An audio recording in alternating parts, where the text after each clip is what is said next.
warahmatullahi wabarakatuh. Terima kasih Bapak Ibu Guru atas dukungannya, atas supportnya. Di sini saya dengan Pak Bob bukan untuk menggurui, mohon maaf sebelumnya, bukannya untuk merasa kami lebih tahu, lebih pintar, tidak, tapi sebatas ingin menyumbangkan ide gagasan yang sudah kami terima dari pengimbasan dari pendidikan guru penggerak yang sebenarnya kami ingin imbaskan kepada sekolah ini. Sebenarnya tugas ini tuh kami sendiri-sendiri, tapi kami sudah komit dengan sekolah, kami sudah komit, saya dengan Pak Bob sudah komit dengan sekolah. Jangan sampai kita bersinar di tempat lain tapi di sekolah tertutup. Makanya kami berdua berkolaborasi, jujur kita di sekolah saja.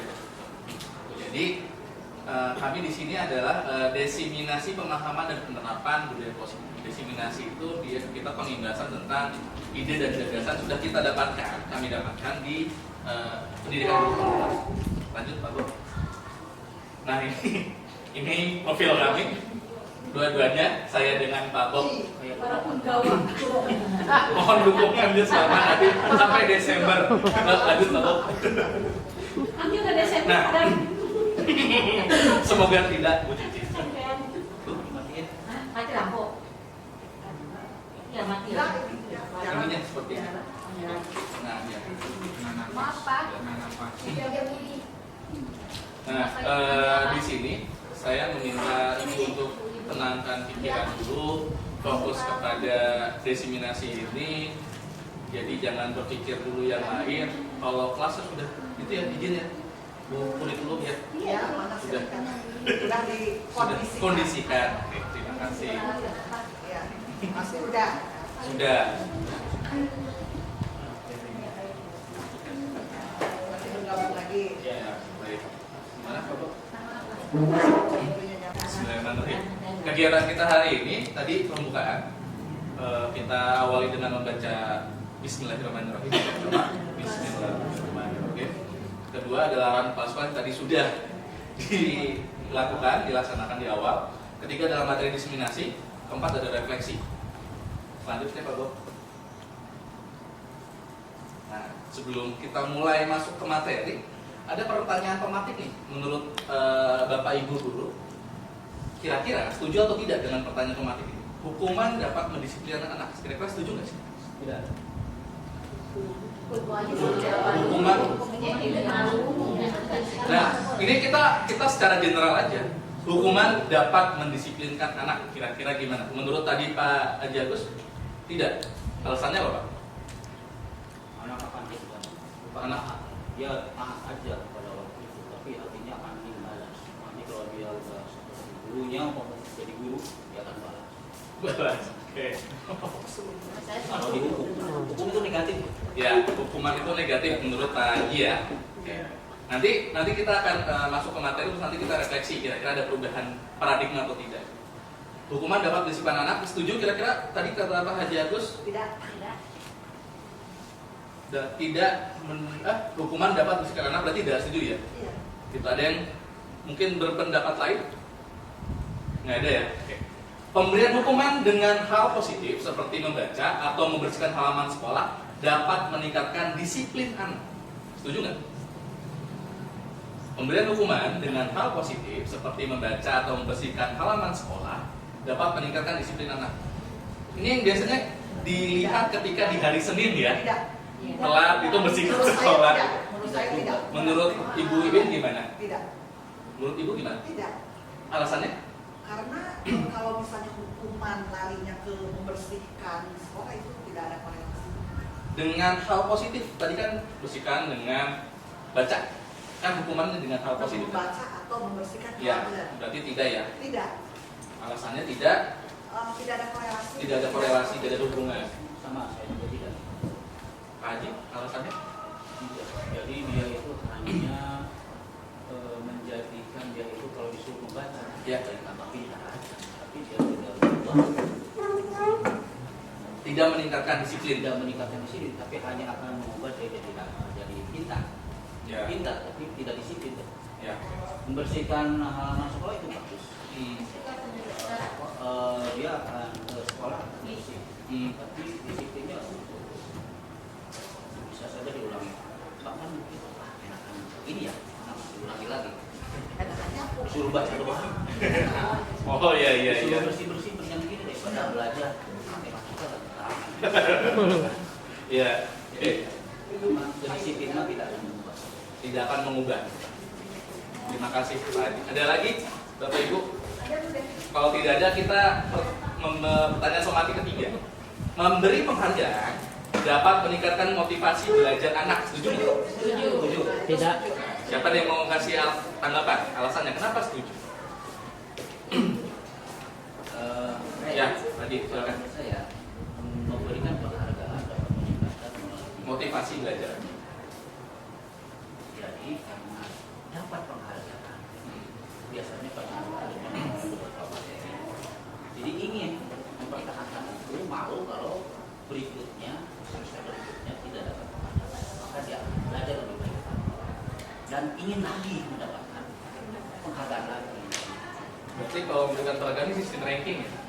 Yang juara satu gitu kan memberikan penghargaan dapat meningkatkan kualitas. Oke, itu ya. Ada lagi? Setuju? Salah satunya itu mungkin maksudnya. Setuju. Gimana Bu Yud? Tanggapannya, alasannya? Kenapa setuju? Kalau misalnya diberikan penghargaan, artinya yang bersangkutan minimal diberikan perhatian. Oh iya. Itu aja. Dengan diperhatikan, berarti kan ada sesuatu yang luar biasa. Ya. Akan meningkatkan motivasi belajar anak. Bapak Ibu yang lain? Ya, silakan Pak Gus. Poin 3 ya, Ya. dari penghargaan dapat meningkatkan motivasi belajar anak. Secara umum saya setuju, tapi ada satu hal di situ penghargaannya ada yang diberikan pada saat proses pembelajaran berlangsung, ada yang penghargaannya diberikan di akhir. Nah, kalau yang penghargaan diberikan pada saat proses pembelajaran berlangsung itu sifatnya ada apresiasi. Seperti kamu hebat, terima kasih, semangat lagi, seperti itu. Tapi kalau seperti memberikan hal lain yang sifatnya misalnya memberikan silahkan dapat poin voucher gitu di belakang pada saat proses pembelajaran langsung, itu sebaiknya tidak diberikan, kecuali di akhir ketika siswa sudah sampai akhir semester, kemudian ada kriteria yang memenuhi untuk diberikan penghargaan, itu yang tepat, yang waktu yang tepat untuk memberikan tadi penghargaan. Misalnya berikan buku atau apa. Jadi ada dua sisi yang dilihat pada saat proses pembelajaran berlangsung dan pada saat nanti di akhir kita sudah selesai pembelajaran. Ada dua sisi itu ya, proses dengan hasil ya. Iya. Oke, terima kasih. Ada Bapak Ibu yang tambahin? Kalau tidak ada, kita lanjut. Ini ada pemahaman kita sebelum kita mendapatkan materi tentang budaya positif. Silakan Pak. Nah, di sini ada materi diseminasinya. Ada 6, Bapak Ibu. Pertama, disiplin positif dan nilai kebajikan universal yang nanti akan saya paparkan. Dari motivasi, hukuman, penghargaan, dan restitusi yang akan juga saya paparkan. Ketiga, kebutuhan dasar manusia dan dunia berkualitas yang akan saya paparkan. Nanti yang akan saya paparkan adalah keyakinan kelas, restitusi 5 posisi kontrol, dan restitusi dari segitiga restitusinya. Oke, terima kasih. Yuk, lanjut Pak Bob. Nah, kita masuk disiplin positif dan nilai-nilai kebajikan universal. Lanjut. Nah, sekarang gini, ketika ada contoh kasus A dan B menuliskan sesuatu di dalam tangannya, lalu si B dengan sekuat tenaga meminta atau memohon atau bisa menghardik gitu ya, merayu gitu, menyuap apa saja akan dapat membuka kepalan tangan Anda. Nah, tapi dalam kepalan tangan itu sangat berharga, sangat penting. Kira-kira bakal dibuka nggak ya? Nah, coba kita kasih contoh. Misalkan Ibu Wiwit yang di A, yang ada hal penting yang Ibu genggam. Ya, ada hal penting yang Ibu genggam. Lalu Pak Haji Agus adalah teman yang posisi B. untuk meminta bagaimana caranya meminta Bu Wiwin untuk membuka kepala tangan itu untuk melihat isinya apa sih sebenarnya. Caranya gimana Pak? Merayu boleh, kebujuk boleh. Gimana ya? Buka itu, Bukain mau dulu. deh, aku kasih ini deh. Punya apa di dalam?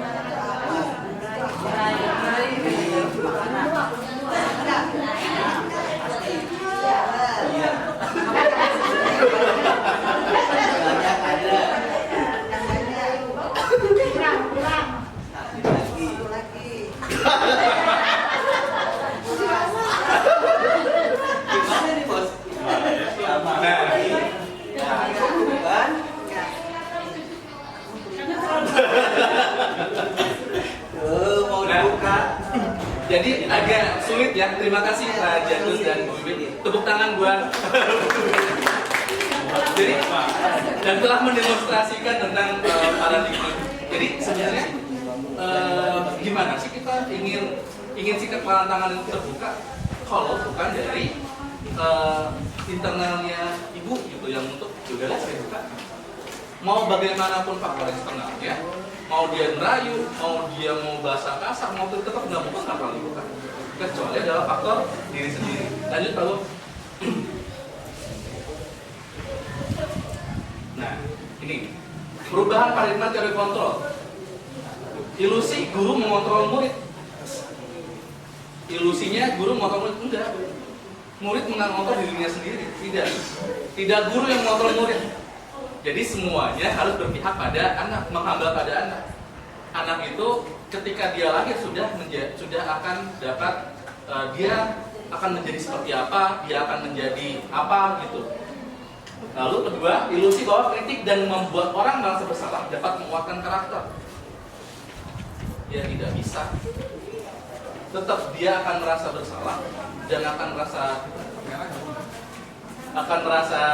dirinya kok gini sih gitu. Oke, ketiga, ilusi bahwa semua penguatan positif, efektif dan bermanfaat. Keempat, ilusi bahwa orang dewasa memiliki hak untuk memaksa. Tidak. Orang dewasa harusnya dia menghargai, mengayomi dan mengarahkan sebenarnya mau kemana sih anak ini gitu. Ya, lanjut kalau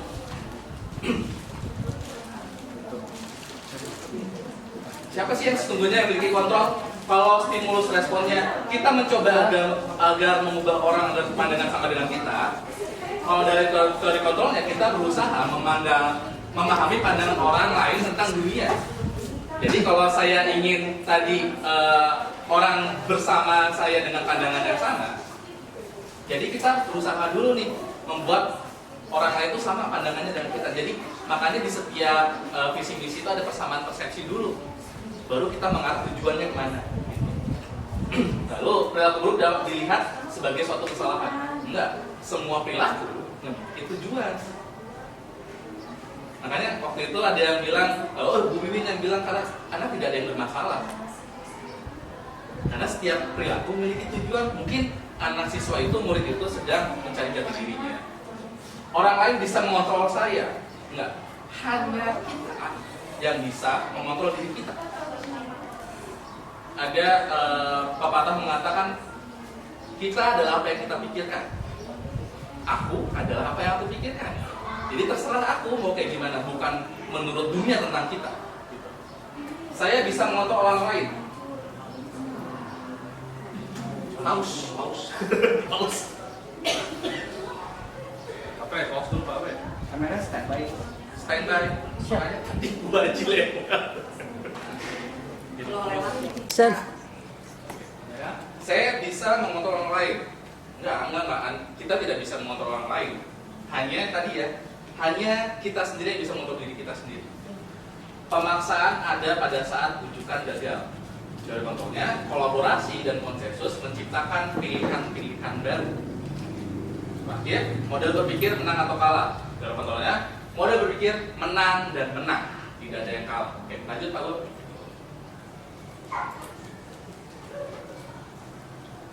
Apa makna disiplin? Menurut bahasa Latin, disiplin artinya belajar. Makna asal dari kata ini berkonotasi dengan disiplin diri dari murid-murid Socrates dan Plato. Disiplin diri membuat orang menggali potensinya menuju sebuah tujuan apa yang dia hargai. Jadi makna kata disiplin telah berubah menjadi sesuatu yang dilakukan seorang pada orang lain untuk mendapatkan kepatuhan. Ini ya. Kecenderungan umum adalah menggabungkan kata disiplin dengan ketidaknyamanan, bukan dengan apa yang kita hargai atau pencapaian suatu tujuan mulia. Jadi misalkan kamu harus disiplin, padahal lagi nggak nyaman dia belajar di kelas terus kan. Banyak anak kita yang di kelas terus, kita ngomongnya disiplin. Nggak ada guru, disiplin harusnya di kelas terus, jangan keluar kan gitu ya. Jadi terasa tidak nyaman itu, jadi konotasinya jadi berubah. Lanjut Pak Bob.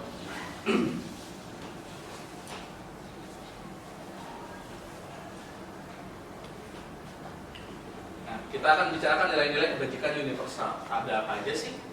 Kalau menurut William Glasser dan Gossen, kalau nilai-nilai kebajikan universal itu ada beriman, bertakwa kepada Tuhan Yang Maha Esa, berhak mulia, mandiri, berakal kritis, berkenikaan global, bergotong royong dan kreatif. Ini yang akan sebenarnya yang akan tujuan yang ingin dicapai dalam suatu kurikulum merdeka. Jadi profil pelajar Pancasila. Lanjut Pak Bob. Nah, sekarang kita akan masuk materi tentang teori motivasi, hukuman dan penghargaan dan restitusi. Tadi tentang sudah pertanyaan pematik tadi ya. Teori motivasi perilaku manusia. Manusia itu kalau dalam motivasi eksternalnya untuk menghindari ketidaknyamanan hukuman, apa yang akan terjadi apabila saya tidak melakukannya? Kalau misalkan ada tugas, apa sih yang akan terjadi kalau saya nggak ngerjain tugas? Oh, dapat hukuman. Oh, nanti dapat nilainya kecil. Oh, nggak dikasih nilai gitu misalnya. Itu motivasi eksternal. Jadi ada ketakutan dalam diri dia. Terus ada motivasi eksternal lain untuk mendapatkan imbalan dari orang lain, dari penghargaan. Kalau aku melakukan hal ini, oh nanti dapat kelas unggulan lah. Gitu. Kalau nanti dapat juara 1, nanti dapat kelas unggulan juga. Gitu. Terus ada motivasi internal atau motivasi intrinsik untuk menghargai diri sendiri. Saya akan menjadi orang seperti apa apabila saya melakukannya. Kalau saya belajar setiap hari, kalau saya menghafal Quran, oh nanti saya akan menjadi ini, oh saya akan menjadi ini. Jadi ada motivasi diri sendiri. Jadi yang tadi kita bahas tentang kita adalah apa yang kita pikirkan, aku adalah aku, tidak akan merubah pandangan orang lain terhadap saya. Ini masuk ke dalam motivasi intrinsik atau tujuan disiplin positif tadi. Lanjut Pak Bob. Menurut Ki Hajar Dewantara, merdeka itu artinya tidak hanya terlepas dari perintah, akan tetapi juga cakap buat memerintah diri sendiri. Menurut pemahaman Bapak Ibu, kira-kira dari kata-kata Ki Hajar Dewantara tentang merdeka ini bagaimana? Ada tanggapan? Ada yang bisa memahami sebenarnya apa sih maksud dari Ki Hajar Dewantara? Ya. Menurut Ki Hajar Dewantara yang disebut merdeka itu adalah kita melakukan sesuatu berdasarkan keinginan diri sendiri, bukan perintah orang lain, bukan apa, pokoknya kesadaran diri sendiri, keinginan diri sendiri. Ya. Ya. Terima kasih Pak Agus. Jadi ada tanggapan lain yang saya mau tangkap? Jadi sebenarnya gini, kalau melihat dari kata merdeka dari Ki Hajar Dewantara, berarti sebenarnya tidak perlu ada aturan. Karena kita sudah tahu dong, kita tahu kalau keyakinan-keyakinan kita harus seperti ini yang baik dan benar gitu. Ya kan, sebenarnya gitu ya. Karena terlepas dari perintah, kita juga akan melakukan itu kok. Jatuhnya gitu ya. Sebagai manusia bisa mengontrol diri sendiri. Ya, terima kasih Bu Cici. Ya lanjut Pak Bob. Nah, penghargaan. Kita akan bicara tentang penghargaan. Bahwa penghargaan berlaku sama dengan hukuman. Dalam arti meminta atau membujuk seseorang untuk melakukan sesuatu untuk memenuhi suatu tujuan tertentu dari orang lain yang meminta, membujuk dorongannya eksternal dan akan ada faktor ketergantungan. Berapa dampak dari pemberian penghargaan ini menurut Cohen? Jadi penghargaan itu pengaruh jangka pendek dan jangka panjang. Jadi kalau dikasih penghargaan, dia tadi jadinya berperilaku dan bekerja berdasarkan penghargaan itu. Penghargaan itu menghukum. Jadi kalau dia dikasih penghargaan, dia seperti terbebani karena kalau tidak akan jadi seperti ini, penghargaannya akan terlepas dari dia. Gitu. Terus penghargaan mengurai ketepatan. Penghargaan tidak efektif. Dan terakhir, penghargaan merusak hubungan. Bagaimana kalau orang-orang atau anak-anak didik kita yang tidak mendapatkan penghargaan itu? Kecewa, iri hati, kok dia dapat sih? Kok dia dapat terus? Ya udah, gak usah belajar dia terusin dapat gitu misalkan gitu. Lanjut Pak Bob.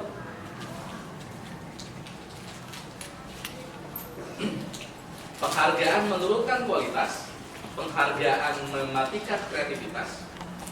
Karena kalau dia sudah tahu jalannya akan dapat penghargaan seperti itu, dia akan terus seperti itu tanpa ada kreativitas lain, tanpa ada inovasi lain. Gitu.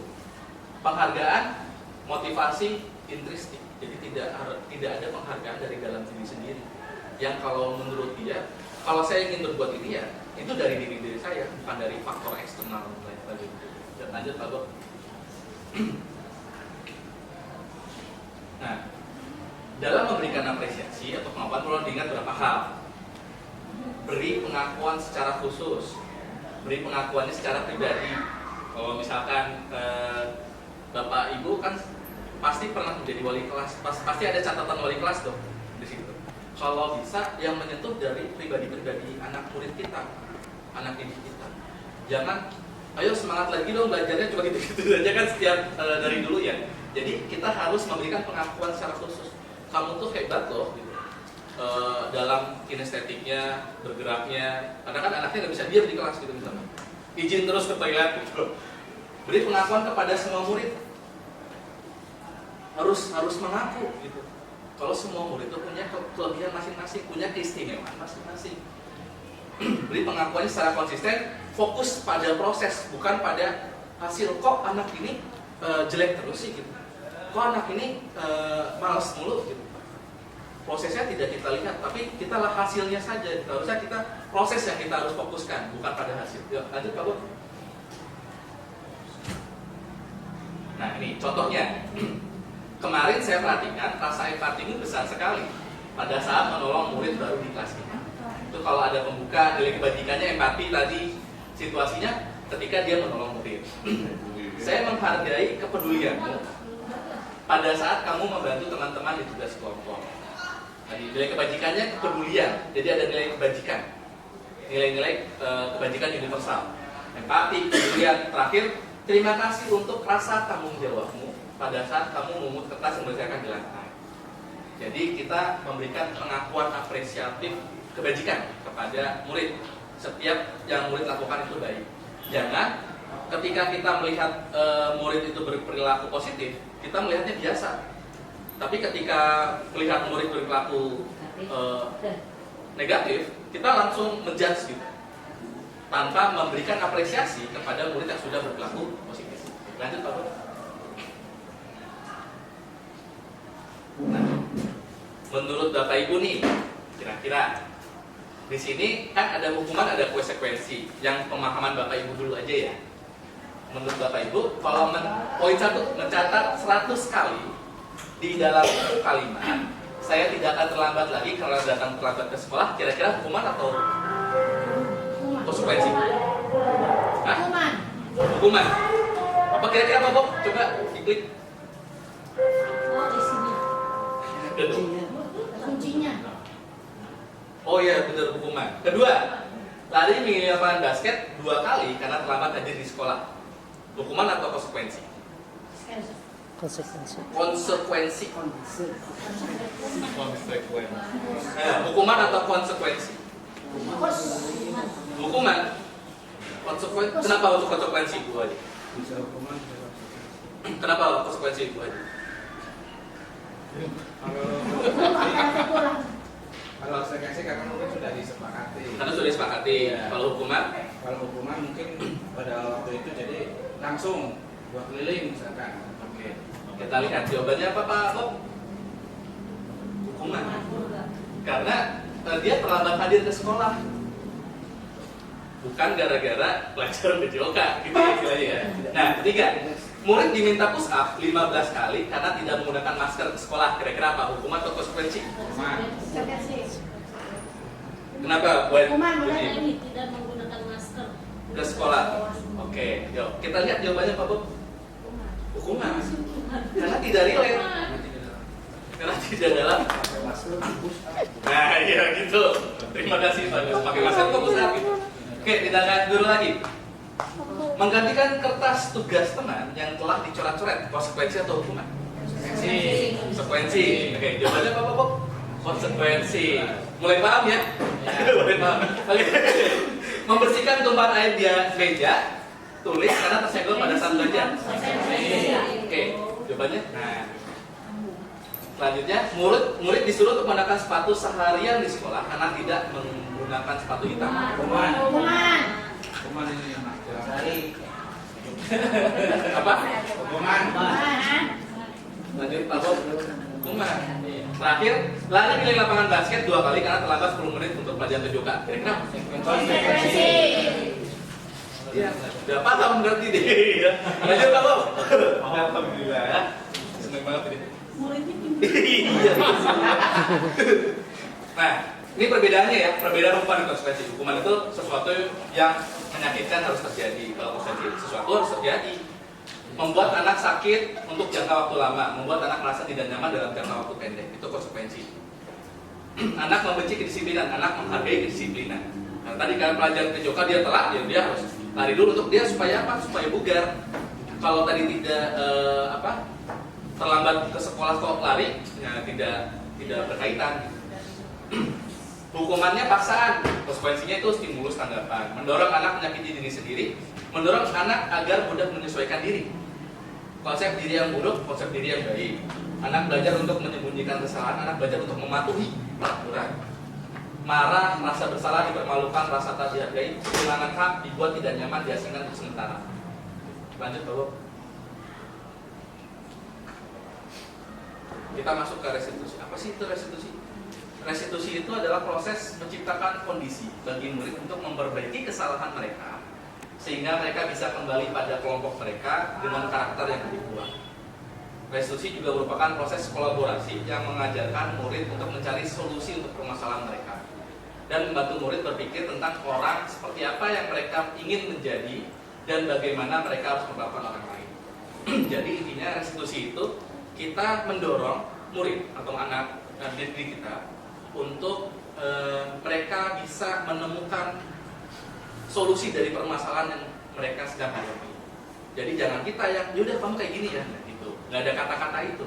Jadi seharusnya bagaimana ya? Gitu. Jadi mereka akan menjadi kembali kepada kelompok mereka dengan karakter yang lebih kuat. Oh, saya tahu kalau saya salah dengan melanggar keyakinan yang ini, keyakinan universal tadi, kebajikan tadi. Lalu saya harus bagaimana? Mereka sendiri yang menemukan.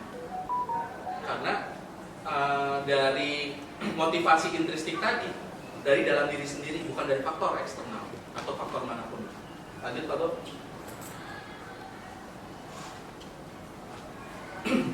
Nah, jadi sebenarnya kalau dalam 3 hal ini ada hukuman, ada konsekuensi, ada restitusi, sebenarnya yang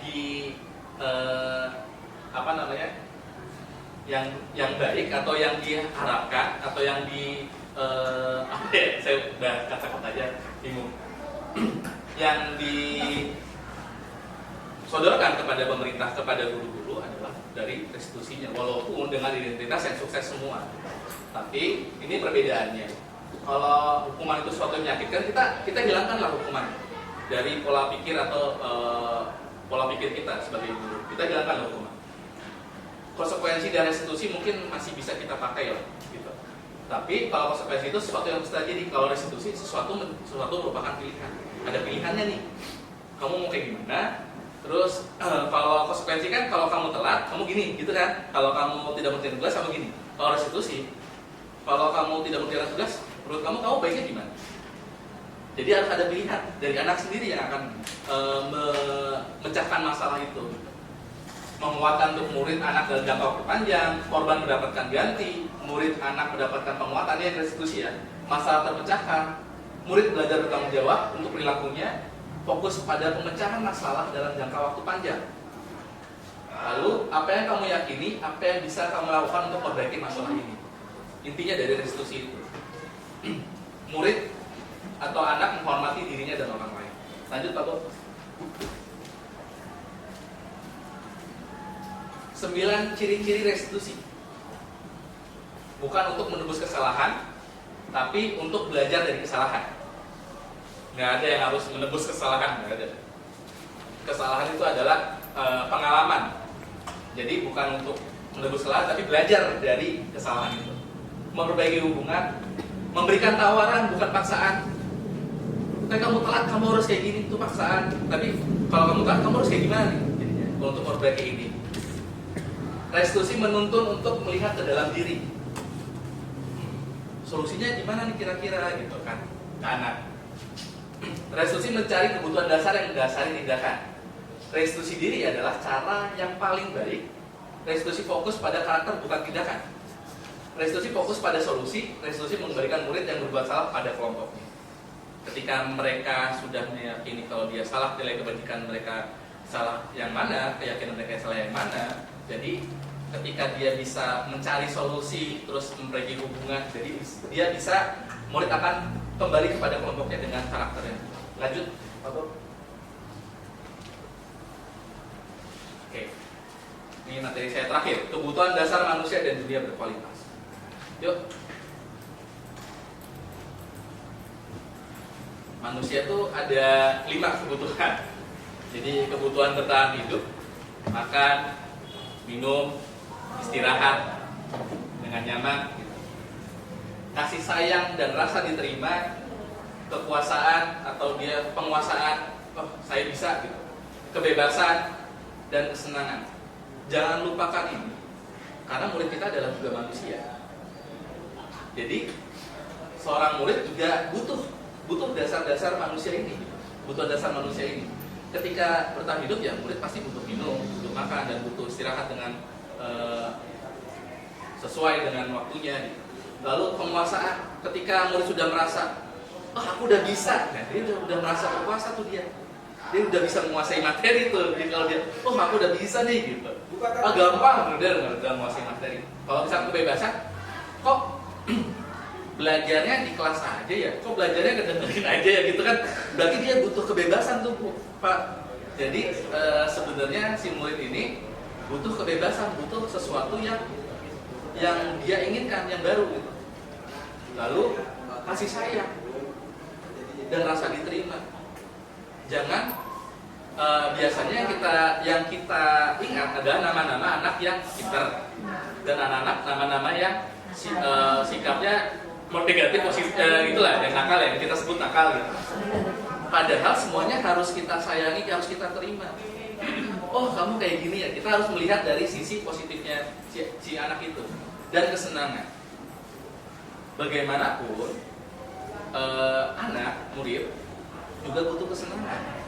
Kita yang sudah bisa dikatakan tua juga butuh kesenangan, butuh hobi, suka jalan-jalan dan lain sebagainya.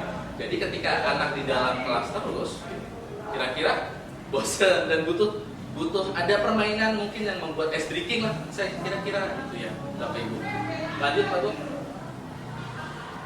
Oke, terima kasih Bapak Ibu. Ini pemaparan dari saya. Sekali lagi bukan untuk menggurui, tapi hanya ingin berbagi desiminasi ide gagasan dari pendidikan guru kontra. Selanjutnya akan dijelaskan dibawakan oleh Pak Bu. Terima kasih. Assalamualaikum warahmatullahi wabarakatuh. Terima kasih atas perhatiannya yang masih terus semangat untuk mengupgrade diri tentang teori-teori baru yang disajikan oleh BGP untuk ditularkan kepada rekan-rekan di sekolah sekalian. Di sini saya akan coba, ini hanya mencoba ya, menjelaskan ulang apa yang telah saya terima tentang keyakinan kelas. Apa sih itu keyakinan kelas seperti itu ya? Oke. Untuk keyakinan kelas di sini, mengapa tidak peraturan saja sih? Biasanya kita mendengarnya kan peraturan kelas ya. sekarang itu dirubah kalimatnya menjadi lebih positif, itu menjadi keyakinan kelas. Biar lebih jelasnya di sini kita coba dulu aja, mengapa tidak peraturan saja, mengapa harus keyakinan kelas. Contoh misalnya, kalau ada pertanyaan pertama ini, mengapa kita memiliki peraturan harus menggunakan helm bila mengendarai kendaraan roda 2. Peraturannya kalau ditulis dalam bentuk peraturan berarti gunakan helm. Berarti orang akan berpikir gunakan helm adalah karena mengikuti peraturannya. Jadi saya pakai helm adalah untuk peraturan. Sebenarnya buat apa sih kita menggunakan helm? Jadi untuk keamanan. Nah, karena kita misalnya mengendarai roda 2, ingat roda 2 ini adalah kendaraan yang sebenarnya tidak cukup aman dalam berkendara keseharian. Tapi karena lebih simpel kan ya, lebih praktis. Nah, untuk mengurangi cedera yang amit-amit, misalnya kalau ada kecelakaan gitu ya, amit-amit. Nah, kepala itu adalah bagian yang paling vital sehingga dilindungilah oleh helm. Jadi keyakinannya berarti ketika menggunakan helm itu adalah untuk melindungi kepala. Nah, itu yang disebut dengan keyakinan. Peraturannya kan beda ya, gunakan helm. Kalau peraturan kalau nggak gunakan helm akan ditilang kan gitu kan. Nah, makanya dibuatnya keyakinan seperti itu. Terus yang kedua, Makanya ya kalimatnya gimana? Kalau keyakinan keras. Oke, nanti ya. Kayak yang helm itu kan menggunakan helm. Oh, bentuk kata-kata mengapa apa yang menggunakan helm ini dibuat dalam bentuk keyakinan ya. Berarti demi keselamatan gunakanlah helm. Nah, itu bentuk sebagai keyakinan. Ya. Kan lebih baik lambat 1 menit daripada meninggal dalam 1 menit. Oke. Sudah seperti itu Pak. Ya seperti itu ya. Sudah. Iya. Mengapa kita memiliki peraturan 3M, menggunakan masker, mencuci tangan, dan menjaga jarak 1,5 meter? Kan gitu kan? Ini untuk apa sih adanya bentuk seperti ini? Untuk terhindar dari penyakit. Penyakit apa? COVID. COVID. Kemarin ya, COVID belakangan mulai COVID ya, menular. Oke. Ya berarti ini kan daripada tulisannya gunakan masker, jadi nggak tahu gitu loh. Ya kan, gunakan masker, jadi orang itu guna masker hanya sebagai mengikuti peraturan, nggak tahu apa sih buat gunanya masker itu gitu. Mengapa kita memiliki peraturan harus datang tepat waktu pada saat mengikuti pelatihan kan gitu kan. Kalau misalnya ada pertanyaan seperti ini, ada biasanya menjawab takut kena hukuman, takut misalnya ditegur, atau takut nggak boleh masuk ke ruangan gitu kan ya. Nah, sebenarnya kan bukan itu kan ya. Kenapa kita harus datang lebih tepat waktu itu kan sebenarnya agar tidak tertinggal oleh materinya. Materi itu adalah satu kesatuan yang apabila kita dapatnya setengah ya, yang setengahnya itu nggak bakal jelas, itu nggak bakal nyambung karena biasanya materi itu bertahap gitu. Jadi kita nggak dapat keseluruhan. Untuk mendukung motivasi intrinsik, berarti intrinsik, ingat intrinsik itu berarti dari dalam dirinya, berarti dibutuhkan kesadaran dalam dirinya. Jadi kita tuh mengajak seseorang itu atau kita di sini murid itu untuk sadar. Jadi bukan takut akan peraturan, tapi sadar bahwa ini itu melanggar peraturan atau melanggar keyakinan kelasnya. Bisa lanjut. Nah, di sini budaya positif, ya. Untuk membentuk suatu budaya positif ini bisa kita lihat mulai dari tengah atau mulai dari luar di sini ya. Ujung-ujungnya sih budaya positif sebenarnya ya yang timbul. Di sini ada peraturan kelas. Peraturan kelas itu menerapkan yang poin-poin penting yang akan yang akan dilaksanakan. Contoh misalnya kayak gini. Jagalah kebersihan, gitu kan ya. Terus berpakaian dengan rapi, itu peraturan-peraturan keras kan, tidak mengobrol gitu kan.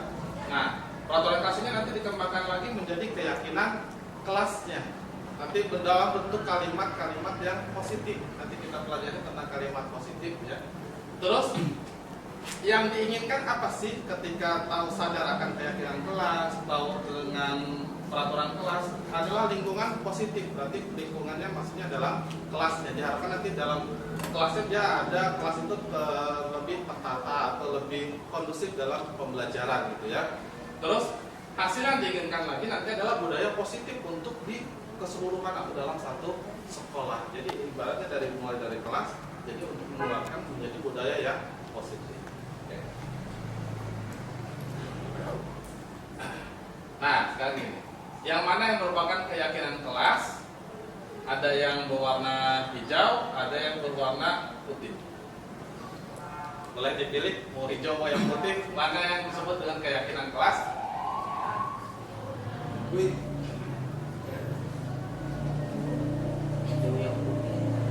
Ini bagian yang hijau, ini yang putih. Yang putih ya. Yang hijau atau yang putih? Yang putih ya. Yang keyakinan kelas yang putih Bu Cici, oke. Putih. Yang putih, Apa itu? keyakinan kelas. Ya, Putih, putih. putih. Ya. Nah, ini boleh silakan. Ini mau nyontek. Berarti nanti Pak Bob kita Ya. bisa mempraktekkan ini ya di kelas. Iya. dan ini betul di awal tahun dengan wali kelas ya. Ya, Ya. kebetulan alhamdulillah karena saya juga kemarin sudah melakukan tentang keyakinan kelas walaupun mungkin siswa masih belum terbiasa ya, belum terbiasa tapi kita mulai biasakan atau saya mulai biasakan biar nanti meningkatkan pemahaman tentang keyakinan kelas. Kita mulai sedikit. Jangan harap misalnya langsung berubah total, tidak. Tapi kita mulai dari sedikit gitu biar nantinya siswa itu akan sadar. Nah, yang warna putih yang dimaksud dengan keyakinan kelas ya. Di sini karena kalimatnya dia bentuknya bentuk umum, ya. Jadi kalimatnya bentuk umum.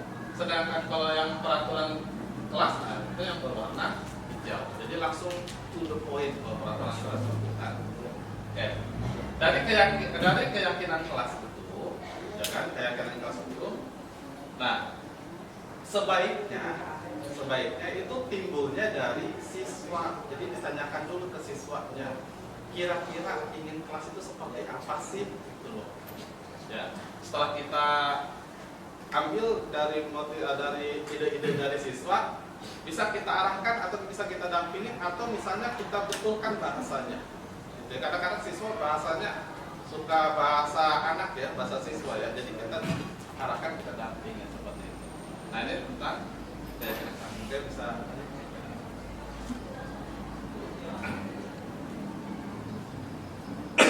Nah, kegiatan pendalaman keyakinan kelas ini ada dalam bentuk tabel T dan tabel Y. Nah, kalau mungkin bagi Bapak Ibu mungkin ini adalah suatu hal yang baru ya, karena melihat ada bentuk tabel T dan tabel Y. Ini maksudnya apa sih gitu kan ya? Ini membuat ini seperti apa sih? Nah, contoh misalnya gini. Saya itu ini yang tabel Y ya, terdengar, terlihat dan berperilaku. Contoh misalnya gini, saya itu pinginnya di kelas saya, ya kan, terdengar itu misalnya ketika masuk mengucapkan salam, berarti salam itu assalamualaikum berarti terdengar, gitu kan ya, terdengar mengucapkan salam.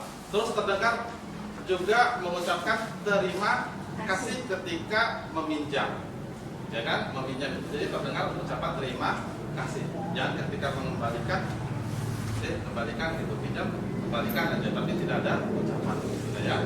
Terus terlihat, nah terlihat misalnya siswa itu terlihat yang diharapkan di kelas saya itu terlihatnya dia berperilaku sopan, gitu kan?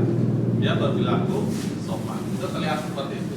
Terus terlihat dia menjaga kebersihan seperti itu. Terus berperilaku pun sama. Misalnya berperilaku sopan. Misalnya bertemu guru mengucapkan salam atau mencium tangan, itu termasuk berperilaku, itu untuk tabel T. Tabel Y. Sedangkan untuk tabel T itu tampak seperti dan tidak tampak seperti. Misalnya tampak seperti di sini misalnya tampak seperti siswa itu untuk menjaga kebersihan membuang sampah pada tempatnya. Berarti kalau tidak tampak seperti tinggal kasih kata tidak. Berarti tidak membuang sampah pada tempatnya. Seperti itu. Ya. Nah, ini bisa dijadikan buat latihan dengan siswa kalau misalnya ada waktu luang ya, ada waktu luang dengan siswa, kenapa harus dikasih latihan seperti ini? Biar merangsang berpikir siswanya. Jadi biar siswanya itu merangsang pemikirannya, sehingga timbul nanti dalam dirinya, oh berarti saya itu kalau kayak gini tuh berarti melanggar peraturan atau tidak ya, seperti itu nantinya ya. Nah ini contohnya ya, untuk yang saling menghormati di sini. Terdengar satu orang berbicara, yuk saya bantu gitu ya. Jadi ketika berperilaku itu ada bahasanya. Jadi ketika berperilaku itu ada bahasa. Jangan misalnya siswa itu kadang-kadang kan ketika meminjam, pinjam sih gitu kan, pinjam sih. Jadi harus ada bahasanya. Biar apa sih? Coba kalau misalnya kita meminjam, pinjam sih, coba gitu kan ya. Padahal kita misalnya mau butuh juga gitu kan, pasti akan ada perasaan yang tidak enak. Nah, untuk tidak menimbulkan ketidakenakan itu, coba misalnya ada, yuk misalnya saya bolehkah saya pinjam penggarisnya seperti itu. Jadi itu sifat kecil sedikit tapi akan dampak berbeda kepada lawan ini ya, interaksinya seperti itu ya. Terus ya, terlihat berempati dengan perasaan orang lain. Berarti misalnya berempati bisa saling meledek, itu kan berarti kan itu membuat luka mungkin ya, atau menyakiti perasaan gitu kan. Jadi dibuat misalnya dia itu harus berempati, harus misalnya bisa menghargai orang lain seperti itu. Terus berperilaku tersenyum ramah, memberikan salam hormat, jadi berjabat tangan, atau misalnya ketika bertemu sama teman itu nggak usah cuek-cuek saja gitu kan. Kenapa nggak bisa? Apakah satu ketakuan ketika menegur orang gitu, padahal itu teman sendiri dalam satu kelas ya, ketika lewat aja gitu kan, padahal itu satu teman tertular. Kenapa nggak bisa ketika orang duduk lagi berdiam, kenapa nggak kita tegur gitu aja, lagi ngapain, bisa bermain lah, seperti itu maksudnya gitu. Kita ajak seperti itu. Susah betul ya kan, pasti akan susah merubah perilaku karakter teman, susah, tapi dimulai sedikit setidaknya kita ngasih ilmunya sedikit lah, biar mereka itu nanti mudah-mudahan nggak sekarang, mungkin bisa nanti saat dewasanya seperti itu. Kayak misalnya nah di sini ada peraturan dan keyakinan kelas ya kan. Contoh misalnya peraturannya itu selalu kembalikan buku ke tempatnya. Keyakinan kelasnya kira-kira apa sih? Bukan dalam bentuk kalimat misalnya. Biar apa sih maksudnya? Contoh faedah satu. Contohnya misalnya itu adalah bentuk dari tanggung jawab. Keyakinan kelas itu dalam bentuk tanggung jawab. Terus dilarang mengganggu orang lain. Berarti apa? Menghargai bisa atau apa? Menghargai. Nggak ada yang lain? Peduli. Oke, boleh. Apalagi ada lagi ya? Dilarang mengganggu orang lain. Oke, baiklah, boleh. Menghormati orang lain, gitu kan? Hadir di sekolah 15 menit sebelum pembelajaran dimulai. Tanggung jawab, disiplin, ya kan? Bisa kan? Boleh. Menghormati orang lain. Kenapa menghormati orang lain? Apa tuh? Kenapa menghormati orang lain? Hadir di sekolah 15 menit sebelum pembelajaran dimulai. Nah itu maksudnya. Jadi menghargai Gurunya. Jadi dengan dia datang cepat itu berarti itu salah satu bentuk penghargaan. Kebayang kita lagi ngajar, lagi mau mulai, udah ngabsen, udah siap-siap, udah tarik napas gitu kan, mau ngomong datang assalamualaikum gitu udah 15 menit. Apa yang kita pikirkan? Apakah materi atau akan menghukum ini anak gitu kan? Ya kan bujar kan? Ini anak harus diapain gitu kan? Udah datangnya terlambat gitu kan, assalamualaikum, baju acak-acakan. Itulah yang mengganggu konsentrasi seperti itu. Makanya dalam bentuk datang itu adalah bentuk menghormati orang lain. Dilarang melakukan kekerasan. Menghormati juga. Oke, menghormati boleh. Tanggung jawab. Menghormati untuk keselamatan boleh. Sip. Terus dilarang menggunakan narkoba. Tanggung jawab bisa. Keselamatan, kesehatan. Oke bisa. Oke, pada kesehatan ya betul ya. Terus bergantung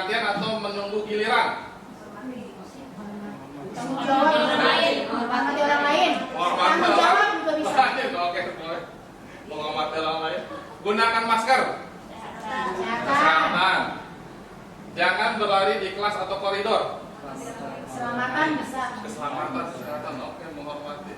Keamanan. Itu masuk dapat. Keamanan, oke. Lanjut.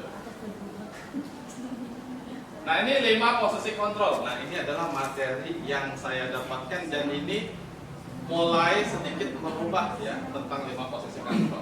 Oke, ada 5. Di sini ada penghukum, pembuat orang merasa bersalah, teman, pemantau, manajer. Ya, ini sudah dibahas. Kenapa saya sendiri juga ngerasa, oh, berarti selama ini saya bertindak sebagai apa ya? Nah, ini contohnya ya. Penghukum itu berarti menghardik, menunjuk-nunjuk, menyakiti, menyindir. Pernah melakukan? Tidak. Pernah melakukan? Nah. Berarti itu sebagai penghukum. Oh. Itu pasti sebagai penghukum, ya kan? Kalau kamu tidak melakukan, awas ya. Kalau kamu nggak berpakaian laki-laki nggak boleh masuk ke dalam kelas. Pernah. Nah, itu berarti masuk dalam kategori penghukum sebenarnya, ya kan? Terus ada lagi memberontak, menyalahkan orang lain, berbohong. Dia yang lakuin ya, bukan saya, nah, kayak gitu ya. Nah, itu juga kayak gitu juga bisa. Itu misalnya sama salah tapi menyalahkan orang lain atau mengkambing hitamkan gitu ya. Sama itu juga. Murid meletakkan guru di luar luar dunia berkualitas. Maksudnya bukan posisinya bukan sebagai merasa posisi guru itu bukan di pendidik lagi nantinya gitu ya. Maksudnya gitu. Terus sampai ke bawah sampai mengulangi kesalahan. Nah itu ya, dampaknya itu kepada murid itu nanti kalau misalnya kita melakukan penghukum itu, dampaknya pada murid adalah akan mengulangi kesalahan kembali. Ya, akan mengulangi kesalahan. Contoh misalnya kayak kesalahan itu kalau masuk ke dalam kelas jam istirahat keluar lagi pasti. Berarti betul ini ya teori ini. Terus membuat orang merasa bersalah. Nah, berceramah dan mengatakan seharusnya kamu, ya kan? Terus ibu kecewa kamu selama ini ternyata tidak berubah. Nah, itu masuk dalam kategori membuat orang merasa bersalah. Jadi siswanya itu mendapat tekanan, berarti selama ini gua bersalah gitu ya. Jadi ada perasaan seperti ini. Ya. Yang dua ini termasuk deteksi gagal atau kontrolnya dari luar. Sebaiknya yang dua ini itu tidak atau dihindari. Betul ya. Datang terlambat, oke. 15 menit berarti 15 kali 2 berarti 30 kali push up. Padahal nggak ada hubungannya datang terlambat sama itu maksudnya adalah hukuman. Kalau misalnya dalam bidang olahraga nggak masalah karena di olahraga itu ada fisiknya bisa 10 menit terlambat datang dihukum gitu kan ya, lari memutari lapangan itu termasuk restitusi karena sadar itu pas dalam jam olahraga. Yang salah adalah ketika datang terlambat suruh membersihkan WC, nggak nyambung dengan pelajarannya. Nah, seperti itu. Nah, bisa gunakan dalam materi. Nah, di sini ya ada mengharapkan imbalan, misalnya contoh teman membuat alasan-alasan atau untuk muridnya. Jadi kayak teman dan guru dan murid itu murid menganggapnya teman kepada gurunya, gitu ya. Contoh misalnya, kenapa kamu terlambat, gitu kan? Aduh Pak, biasa gitu. Saya ini tadi bangunnya kesiangan, tadi nggak dibangunin. Nggak apa-apa kan ya Pak ya? Pak sekali ini aja boleh kan? Nah, itu berarti menganggap guru sebagai teman. Dampak yang terjadi adalah lemah, tidak mandiri dan tergantung. Kalau ada apapun masalah dia akan menghubungi guru itu. Gitu. Jadi nggak bisa nanti ditegur sama guru lain ya kan? Nah, harus ke gurunya aja. Akhirnya itu kalau yang teman pemantau menghitung dan mengukur ada apa peraturannya misalnya diri bila dia. Contoh gini, Siswa terlambat 10 menit masuk ke dalam kelas, kita izinkan masuk, tapi konsekuensinya 10 menit itu harus tinggal di kelas untuk mengerjakan tugas dan kita ada di situ. Nah itu termasuk sebagai pemantau. Itu. Jadi setelah kita ngasihkan hukuman yang sesuai, yang sama, tapi kita pantau juga, kita lihat itu disebut sebagai pemantau. Hasilnya ini menitik beratkan pada sanksi atau hadiah untuk dirinya ya.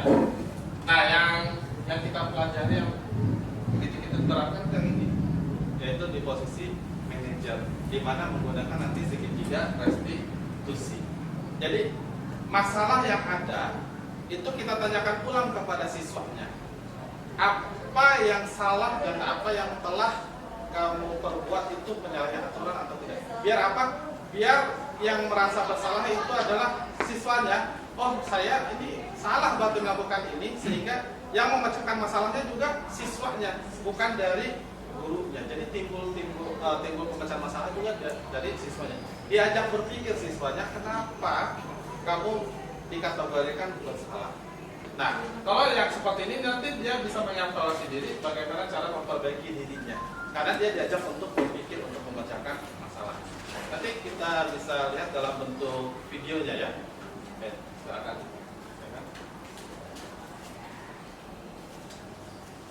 Mau video? Video dulu.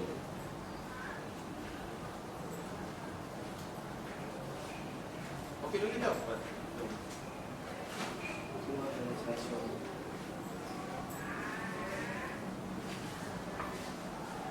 Yang 5 posisi kontrolnya. Ini apa video yang dicontohkan ya dari BGP untuk 5 posisi. Salam bahagia Ibu dan Bapak Guru hebat. Dalam penerapan disiplin positif restitusi, salah satu program yang dikembangkan adalah 5 posisi kontrol. 5 posisi kontrol dalam restitusi adalah proses perjalanan seorang pendidik agar dapat mengenali dirinya. Pada video kali ini, kita akan membahas tentang 5 posisi kontrol yang dikembangkan oleh Diane Gossen dan contoh penerapannya.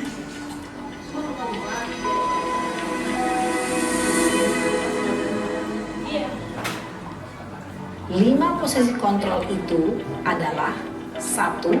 Posisi penghukum. 2. Posisi pembuat merasa bersalah. 3. Posisi teman. 4. Posisi pemantau atau monitor. Dan 5. Posisi manajer. Untuk lebih memahami kelima posisi tersebut, mari kita saksikan kasus Naren yang terlambat hadir 20 menit di sekolah dan melihat bagaimana kelima posisi kontrol dalam menghadapi masalah tersebut.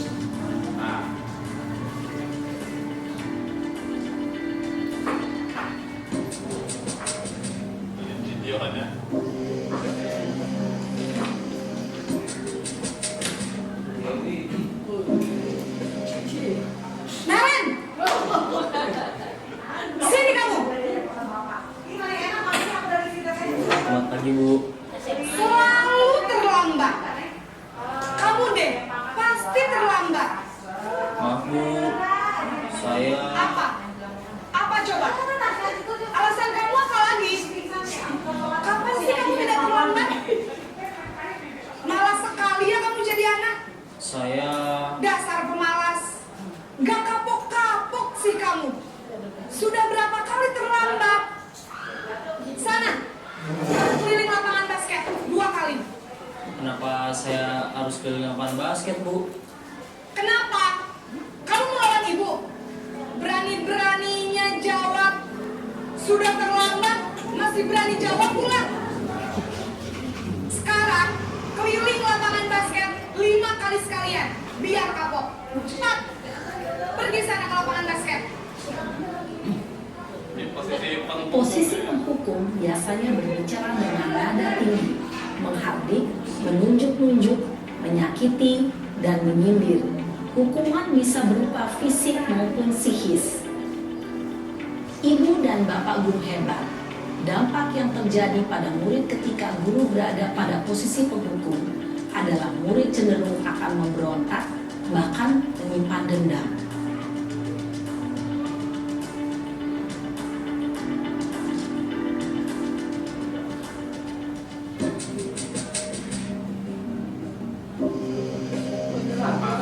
Sama orangnya. Orangnya sama, beda ya. Posisinya yang beda.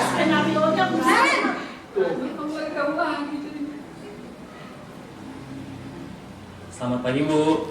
Naren, kamu kenapa terlambat lagi, nak? Ya Tuhan, Naren, kamu senang ya bikin ibu susah ya? Kalau kamu terlambat lagi, nanti ibu yang ditegur bapak kepala sekolah, nak. Disangka ibu tidak bisa membina kamu. Duh, gimana ini? Maaf Bu. Duh, Gusti Naren, kamu suka ya kalau ibu ditegur bapak kepala sekolah? Terus, sekarang ibu harus tulis apa ini di buku absen? Ini kamu sudah sering terlambat loh. Ibu harus apa coba? Maaf Bu. Maaf sekali. Ya sudah, lain kali jangan bikin ibu susah lagi ya nak ya. Ibu tidak akan kuat lagi kalau kamu begini terus. Bisa jantungan kalau ibu tegur bapak kepala sekolah. Sana cepat ke kelas. Maaf ya Bu. Maaf sekali. Posisi pembuat rasa bersalah berbicara dengan nada tenang, cenderung lembut. Namun kata-kata yang diutarakan membuat murid merasa menjadi orang yang gagal, memandang buruk dirinya sendiri, merasa tidak berharga, dan tidak sanggup membahagiakan orang lain. Ketika guru mengambil posisi pembuat rasa bersalah, murid akan menganggap dirinya yang bersalah dan ia akan menyimpan emosi negatif tersebut di dalam dirinya.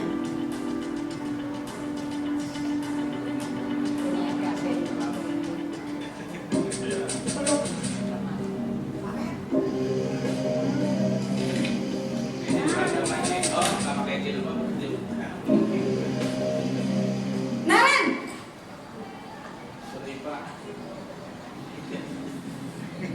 Selamat pagi Bu. wah, sudah jam berapa ini nak? Terlambat lagi ya sayang. Iya Bu. Habis ibu saya lupa bangunkan saya Bu. Kamu malah menyalahkan ibu kamu. Kamu bukannya anak yang larinya paling kencang. Kok terlambat sih? Iya Bu. Saya memang terlambat bangun tadi. Jadi biarpun saya lari kencang, tetap gak kekejar Bu. Ya sudah sana. Nanti lain kali larinya lebih kencang lagi ya. Biar gak terulang lagi. Bikin senang ibu. Biar demi ibu. Bisa lah Bu. Ya sudah sana masuk kelas. Ibu beresin urusan absen kamu. Kamu ini ada-ada saja. Dalam posisi teman, guru berbicara dengan nada suara ramah, maka cenderung bersenda gurau untuk menjaga suasana tetap santai. Murid akan merasa senang, aman, dan akrab dengan guru. Identitas yang tercipta adalah identitas sukses atau berhasil. Namun, perlu diingat, karena ini masih dorongan eksternal, maka ada faktor ketergantungan dari murid kepada orang tertentu. Di sini guru absennya, sehingga di lain waktu murid bisa berperilaku baik, namun hanya kepada orang-orang tertentu saja.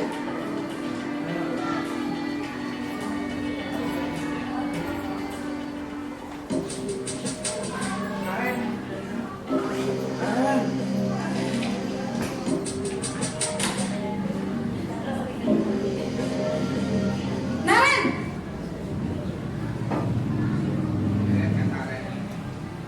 Selamat pagi Bu. Naren, apa peraturan sekolah kita tentang jam berapa kita harus masuk sekolah, nak? Kita harus di sekolah jam 7 Bu. Iya betul, sekarang sudah jam 7.20. Naren sudah tahu konsekuensinya jika terlambat hadir. Paham Bu. Saya harus tinggal kelas pas jam istirahat selama 20 menit. Iya benar, konsekuensinya demikian. Jadi nanti jam 9.30 pas istirahat, kamu harus tinggal di kelas, kerjakan tugas tambahan untuk ketertinggalan kamu, ya? Baik, Bu. Posisi pemantau mengandalkan penghitungan atau data untuk mengontrol murid. Guru mengarahkan murid berdasarkan peraturan dan konsekuensi. Seorang pemantau menunjukkan bahasa tubuh dan ekspresi wajah yang datar dan cenderung formal.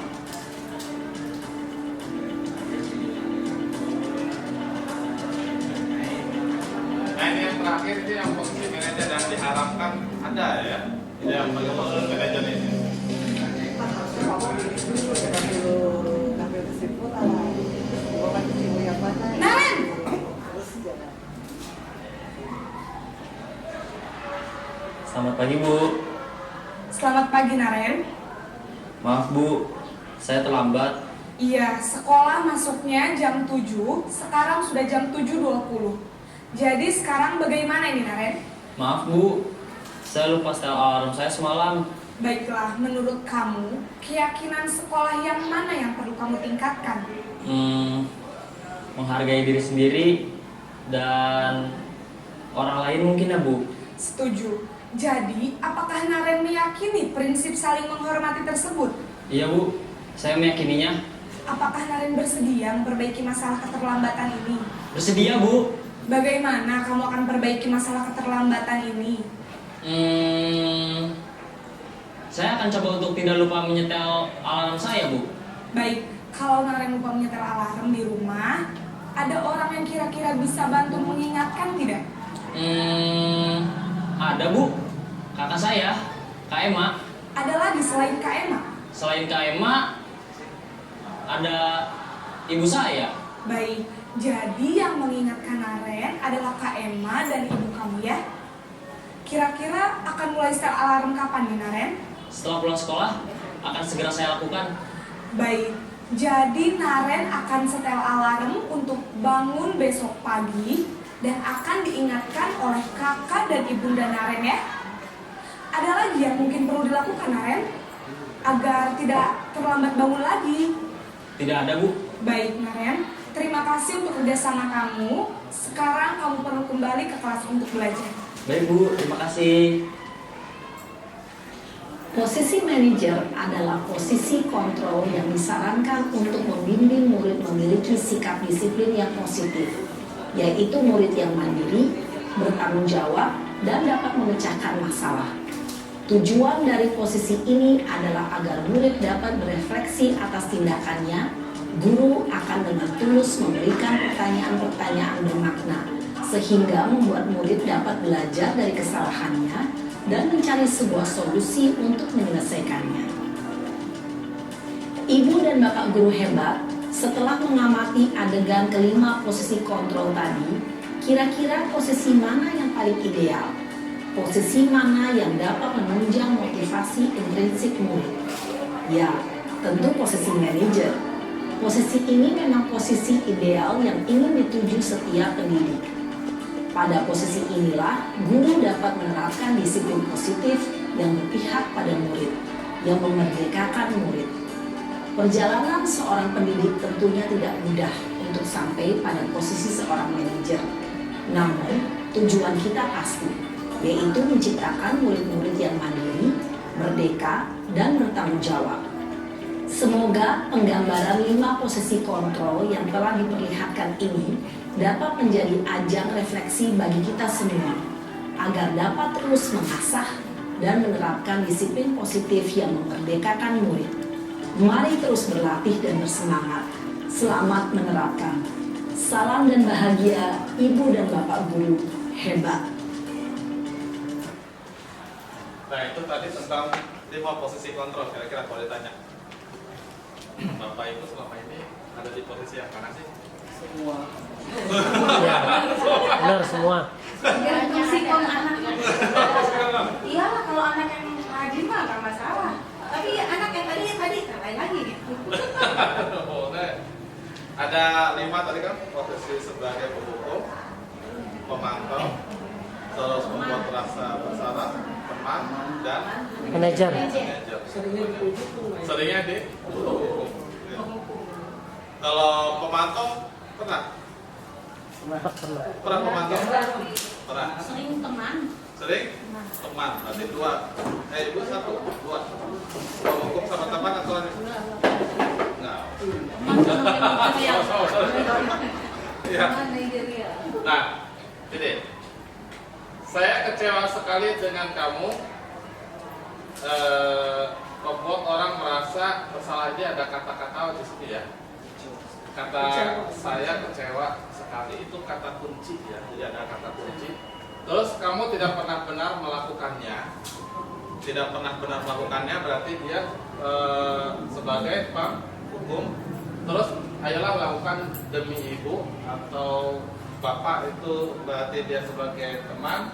Apakah kamu mau mendapatkan stiker bintang hari ini? Nah, itu berarti sebagai pemantau ya. Bagaimana kamu bisa menyelesaikan masalah ini? Itu berarti ditanyakan kepada siswanya, berarti itu sebagai manajer. Dan kamu selalu yang paling terakhir, itu sebagai hukum berarti ya.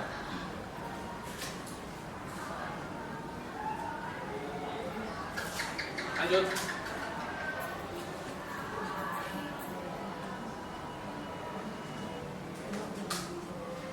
Ini di larang dulu.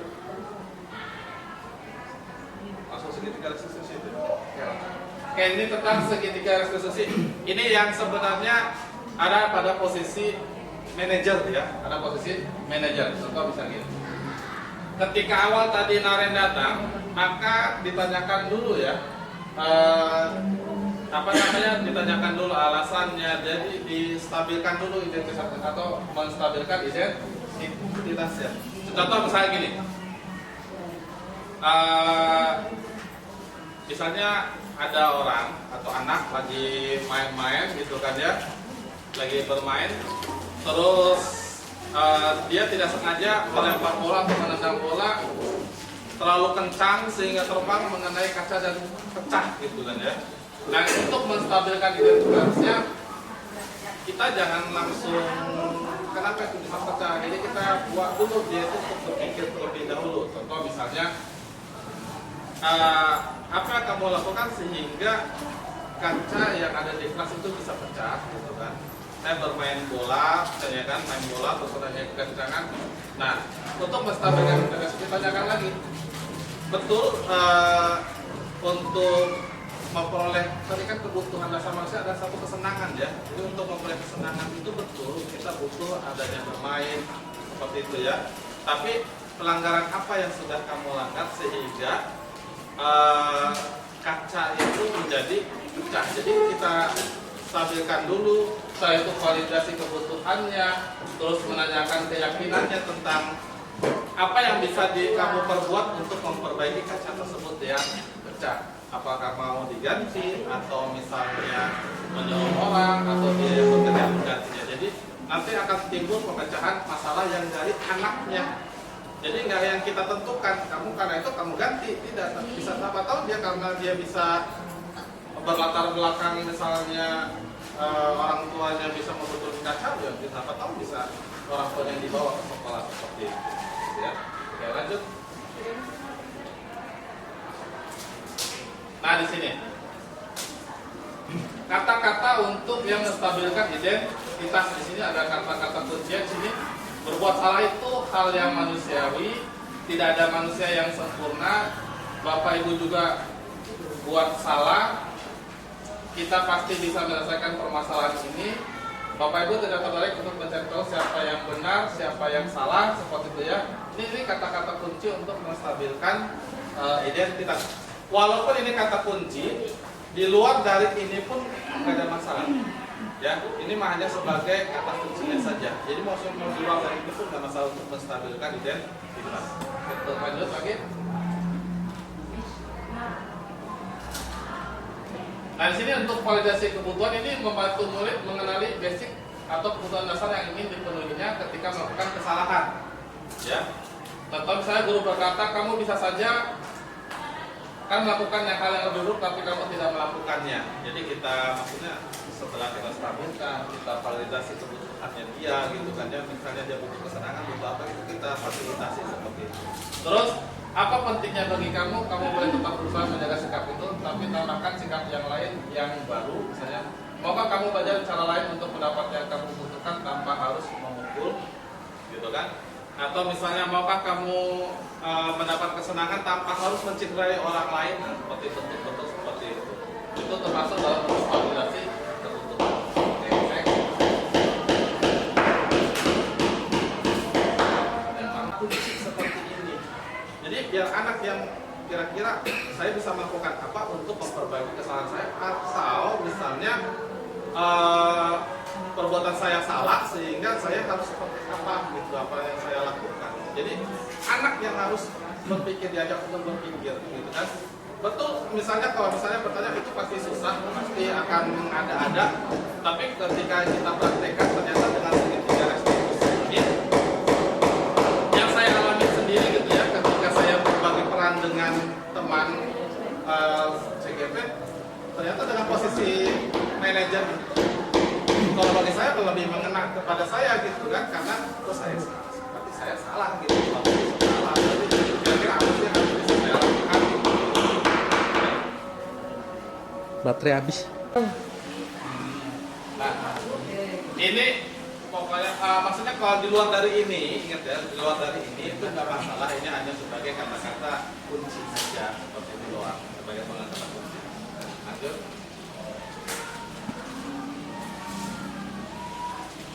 Ini penerapan segitiga restitusi. Ini ada videonya, video. Ini bentuk video. Ini biar bisa memahami peran bentuk segitiga. Salam dan bahagia Ibu dan Bapak guru hebat. Pada video kali ini kita akan membahas tentang salah satu program disiplin positif yang diterapkan di lingkungan sekolah yang dikenal dengan nama restitusi.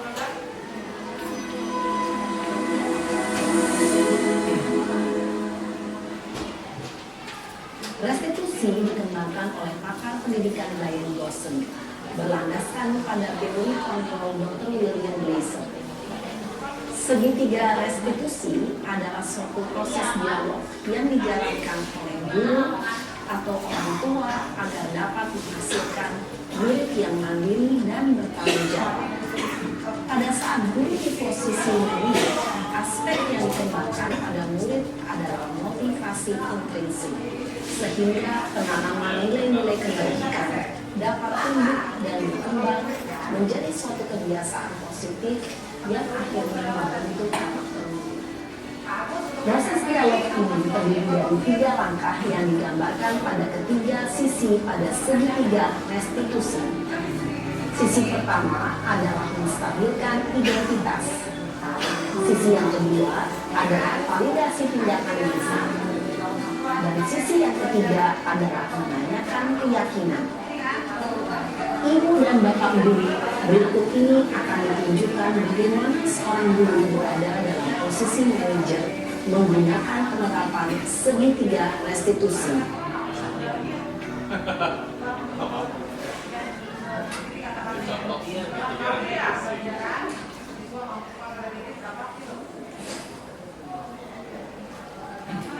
Siang Sarah. Siang Pak. Sudah lama nggak ketemu Sarah? Kenapa hari ini ada di sini? Kesel Pak, kesel banget. Masa aku dikatain tukang fitnah Pak? Ya aku marah lah. Aku balik ngatain Eka di depan kelas. Kesel banget. Oh begitu. Ya pasti kamu marah dan kesal. Bapak juga akan marah apabila ada yang menuduh Bapak seperti itu. Kemudian pada saat itu kamu mau melakukan apa? Ya saya langsung ngatain Eka lah Pak. Kesel banget. Saya bentak-bentak dia di depan teman-teman lain. Oh begitu. Pasti kamu melakukan seperti itu karena suatu alasan tertentu kan? Iya lah, saya diam saja Pak. Ya saya bela diri lah. Masa saya dituduh tukang fitnah? Ya wajar lah. Mempertahankan harga diri itu sesuatu yang penting buat kamu. Untung kamu tidak bertindak lebih gegabah lagi. Hanya membentak-bentak. Iya Pak. Untung saya masih bersabar dan hanya membentak saja. Sudah gemes padahal. Saya pasti bela diri lah. Ya pasti ya. Tapi kamu memilih untuk tetap bertahan dan bersabar. Kamu memilih untuk tidak berbuat lebih parah lagi, bukan? Iya. Nah, sekarang coba kita lihat lagi tindakan kamu yang bentak-bentak Eka di kelas. Tindakan kamu itu kira-kira sesuai dengan keyakinan kelas atau prinsip kamu tidak? Enggak lah, Pak. Capek, Pak, jadi pemarah. Jadi, keyakinan atau prinsip mana yang kurang sesuai dengan keinginan kamu? Ya, saya sebenarnya sangat menghargai orang lain. Mungkin saat itu saya menjadi emosi, jadi tidak menunjukkan sikap itu. Kamu meyakini tidak? Menghargai orang lain itu penting buat kamu. Yakinlah, Pak. Iya, setuju. Kita harus saling menghargai. Namun, ada juga keyakinan yang kita sepakati yang perlu kita jalankan apabila kita sedang marah, bukan? Ya, saya bisa lebih proaktif, mulai dengan diri sendiri. Saya bisa jadi lebih bersabar, mengambil waktu jeda untuk berpikir mau apa selanjutnya. Kira-kira kamu bersedia memperbaiki masalah ini tidak? Bersedia, Pak. Kalau kamu memperbaiki masalah ini, kamu akan menjadi orang seperti apa? Saya akan menjadi orang yang bertanggung jawab kali ya, Pak. Dan senantiasa proaktif. Iya, menurut kamu bagaimana rasanya menjadi orang seperti itu? Ya nyaman lah, bangga bisa bersabar dan menahan diri. Baiklah kalau begitu. Yuk kita pikirkan bagaimana memperbaiki masalah ini.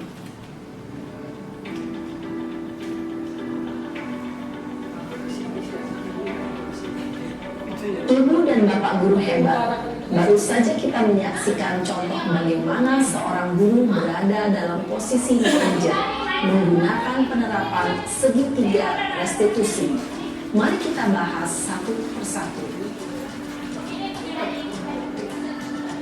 Pada sisi pertama, menstabilkan identitas berdasarkan pada prinsip bahwa membuat kesalahan adalah bagian dari proses pembelajaran.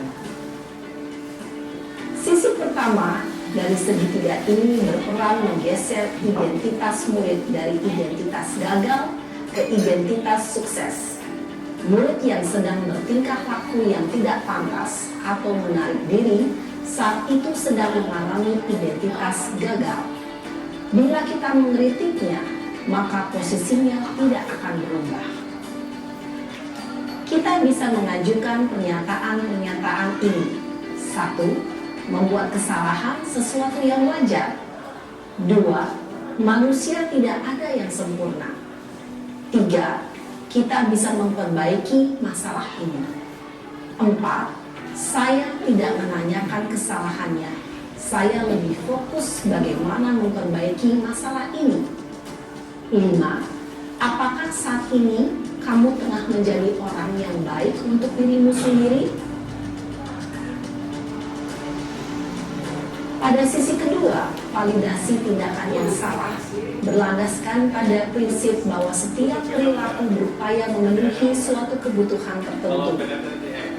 Guru yang telah memahami teori kontrol akan bergeser dari pemikiran stimulus respon menjadi proaktif dan mencoba untuk mengenali tujuan dari perilaku murid, mengenali dan mengakui kebutuhan murid ini dapat memperbaiki hubungan dengan murid tersebut.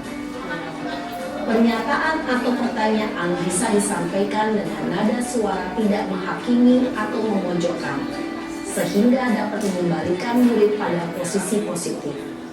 1. Kamu bisa saja bertindak lebih gegabah lagi dari ini. 2. Kamu bukan melakukannya tanpa suatu alasan tertentu. 3. Kamu melakukannya karena mempertahankan sesuatu yang penting bagimu. 4. Mungkin kamu bisa mempelajari suatu perilaku baru yang lebih efektif. Bersediakah kamu mempelajarinya? Selanjutnya, kita akan simak sisi terakhir, yaitu menanyakan keyakinan.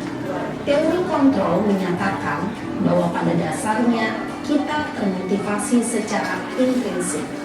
Pada saat perilaku yang salah telah divalidasi dan identitas sukses telah stabil, maka murid telah siap mengaitkan keyakinan-keyakinannya dengan tindakannya yang salah dan pemikirannya telah bergeser ingin menjadi orang yang tujuh.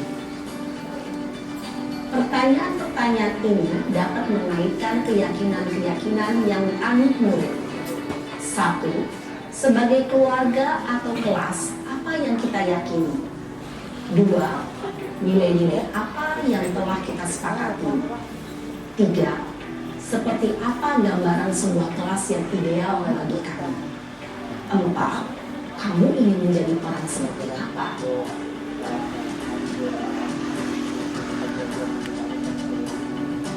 Dalam menerapkan segitiga restitusi, perlu diperhatikan beberapa hal, yaitu 1. Perilaku yang salah perlu dikaitkan dengan nilai-nilai atau keyakinan-keyakinan yang telah disepakati atau dituju. 2. Kesediaan orang yang melakukan kesalahan untuk memperbaiki masalah. 3. Pemecahan masalah sebisa mungkin relevan atau memiliki hubungan dengan masalah yang ada. 4. Usaha. Perlu adanya suatu usaha perbaikan dari pihak yang berbuat kesalahan. 5. Waktu. Perlu didedikasikan waktu dari pihak yang berbuat kesalahan. Tanyakan kapan akan mulai diberlakukan usaha untuk memperbaiki masalah. Dengan memahami struktur penerapan segitiga restitusi, diharapkan guru dapat menerapkan posisinya sebagai manajer dengan mengajukan pertanyaan-pertanyaan bermakna yang dapat membuat murid menjadi lebih percaya diri, bertanggung jawab, dan mandiri. Nah, Ibu Bapak Guru perlu tidaknya mengikuti ketiga tahapan dalam segitiga restitusi bergantung pada ringan beratnya suatu permasalahan. Misalnya, bila permasalahan tersebut ringan, maka tidak perlu dijalankan secara berurutan. Bahkan bisa semudah menanyakan apa keyakinan yang kita sepakati. Dengan menjalankan segitiga restitusi, dengan mengajukan pertanyaan-pertanyaan bermakna, diharapkan murid menjadi lebih kuat secara pribadi, dapat membuka wawasan murid agar dapat menyelesaikan permasalahannya sendiri, semakin percaya diri, mandiri, dan merdeka. Salam dan bahagia, Ibu Bapak Guru hebat. Tentang segitiga restitusi ya. Emang gini, ngapain sih kita harus marah-marah gitu kan? Betul juga kan ya. Betul juga kan gitu ya. Emosi. Jadi kita bisa menggunakan segitiga restitusi ini kan. Jadi dengan pertanyaan-pertanyaan yang mengajak siswanya untuk berpikir gitu. Jadi dia sadar dari dalam. Nah sekarang ini kita saat pada tahap terakhir di sini ada refleksi ya. Sekarang kalau tanya hal baru apa yang mengubah paradigma saya, berarti Bapak Ibu di sini ya, yang saya dapatkan. Boleh? Ada yang mau menjawab? Pengen jadi manajer. Ingin menjadi posisi manajer. Guru yang baik. Walaupun saya tidak mengikuti secara utuh ya, walaupun sepengetahuan, tapi luar biasa sekali, banyak masukan yang pengen seperti itu, menerapkan yang tadi ada yang ditayangkan, mau mencoba seperti itu, kayaknya enjoy. Iya, itu aja sih kayaknya iya, sempat. betul. Ketika saya dapat materi di modul yang ini juga, saya merasa selama ini saya jangan-jangan melakukan proses penghukuman itu. Apakah saya ini menghukum bawaan dari yang sebelum-sebelumnya gitu sehingga saya jadi posisi penghukum gitu kan ya.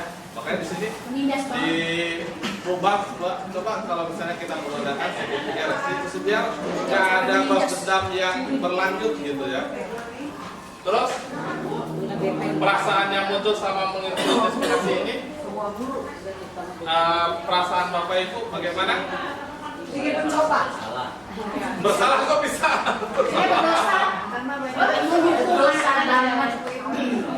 Jadi terlalu menindas jadi.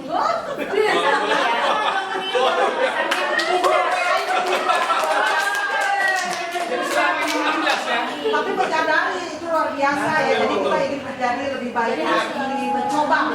Di sini juga saya kagetnya adalah ternyata guru juga menjadi konsultan juga gitu loh. Maksudnya menjadi Ikut.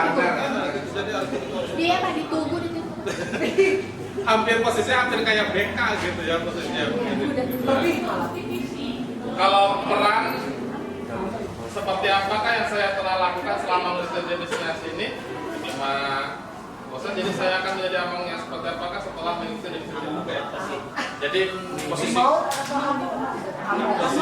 posisi kontrol gurunya mau yang seperti yang mana? Abang itu apa? Hukum? Guru. Lebih enjoy. Manajer dan teman, oke boleh. Gak apa-apa. Teman. Kita rangkul semuanya. Nama-nama siswa harus sama. Iya, jadi di kelas itu apalagi Satu kelas. Asal foto langsung, nggak usah lihat nama dulu. Jadi kalau ada suatu tindakan yang positif kita kasih pengertian nama, dia kan Betul. Ya betul ya.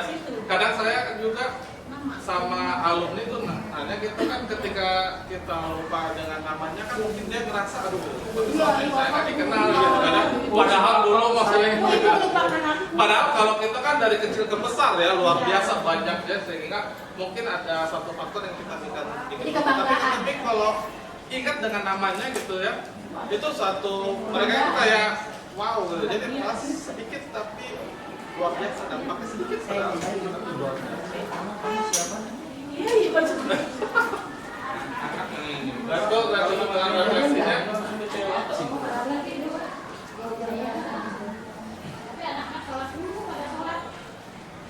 Nah, ini kesimpulan yang bisa saya sampaikan. Pertama itu untuk disiplin positif, itu teori kontrol dari teori Leverson dan Glaser ya. Di sini ada 4, ya kan? Semuanya di pokoknya isi itu tentang kita yang bicarakan tadi itu untuk menciptakan budaya positif yang ada di lingkungan sekolah. Biar lingkungan sekolah kita ini apa sih? Nyaman. Kita di sekolah itu nyaman. Kalau misalnya ada salah satu aja yang tidak dipenuhi dalam disiplin atau budaya positif, pasti akan ada yang terganggu atau membuat sekolah menjadi tidak nyaman. Jadi kelengkapan sebuah budaya positif itu harus ada semuanya, sehingga kenyamanan dalam kita sebagai pendidik, siswa sebagai siswa yang bisa kita didik itu sama-sama nyaman dan merasa betah di sekolah. Tapi kalau ada satu saja yang kurang, itu pasti akan ada perbedaan dan budaya positifnya pasti akan kurang. Jadi saya kembali bisa berkata, ayo kita mulai sedikit demi sedikit untuk membuat budaya positif yang sudah bagus, yang sudah ada, kita tambahkan menjadi lebih hebat lagi. Seperti itu. Nah itu tuh kesimpulan yang bisa saya ambil. Di sini saya juga ucapkan terima kasih atas partisipasinya. Mohon maaf apabila saya kurang jelas menjelaskannya. Mungkin di lain sesi kita bisa diskusi lebih lanjut. Assalamualaikum warahmatullahi wabarakatuh.